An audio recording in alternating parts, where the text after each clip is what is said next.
Well, good morning, church. Thank you for joining us for our daily Devo. Today we're in Romans chapter 12, verses 9 to 21. I love this section. I love that Paul can speak to issues so practical in our Christian life.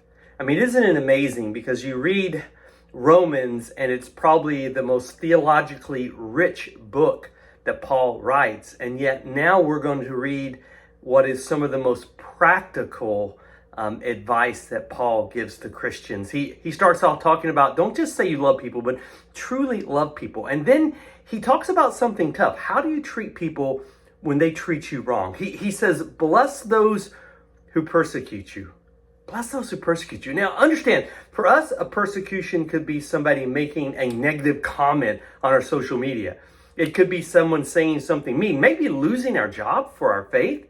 But in that day, Paul knew that Christians were facing the loss of their life. He goes on into verse 17. He says, never pay back evil for evil. In other words, the natural way you act in the world that is that if somebody hurts you, you hurt them back. It's an eye for an eye. It's a tooth for a tooth. You treat me wrong, I'll pay you back. We'll get even. And yet Paul says, don't do that. Then he quotes from Proverbs chapter 25 when he talks about leave room for God. And he quotes the section how we are to do good and we are to treat people well. Let God be the one who brings judgment. And then in verse 21, so practical, he says, do not become overcome by evil, but overcome evil with good.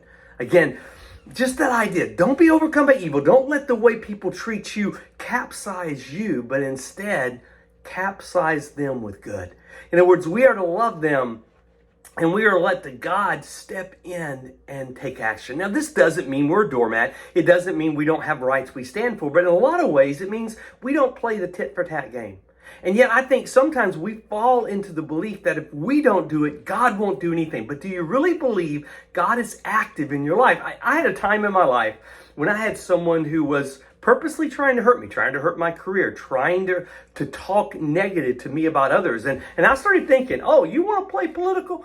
I can play political. And I was about ready to go behind that person's back and I was going to slice them up. And you think you can play this game? And I remember reading this section in a quiet time and God just convicted me. He was like, Steve, you believe when you die, you will close your eyes and you will be in a reality with me forever. And yet you can't believe that I can take care of you now? I thought, whoa, it was true. I thought I had to take action in this case to protect myself and that I was being overcome by evil, but would I be willing to bless him? Would I be willing to pray for him? And so I made that decision. And so here's what I did. Rather than going behind his back and saying negatives, I looked for times in which he did things that were good and I shared those with others. When I started to feel frustrated because I heard some things he said about me, instead I prayed for him. I prayed for his success. I prayed for his family. And I started doing that. And an amazing thing happened. My attitude started to change. And then you know what happened? His attitude changed.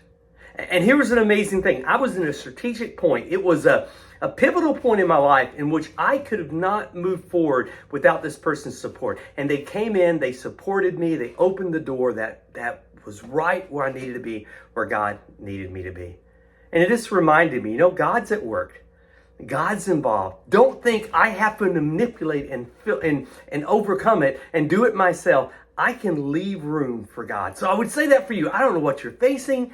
Maybe there's somebody who puts you down. Maybe there's someone who's talking behind your back. Can I say, before you take action, before you try to be the one to make it right, are you willing to leave room for the wrath of God? As he said, are you willing to step back and say, you know what? I'm going to do good. I'm going to do positive. I'm going to pray for that person. I'm going to encourage that person. And, I'm going to leave room for God to work. God really is involved in our life. And God likes when we don't try to figure it out all, but we're willing to lean into him. We're willing to trust him. We're willing to walk with him. Guys, I hope you have a blessed day. Thank you so much for joining us on our Daily Devo.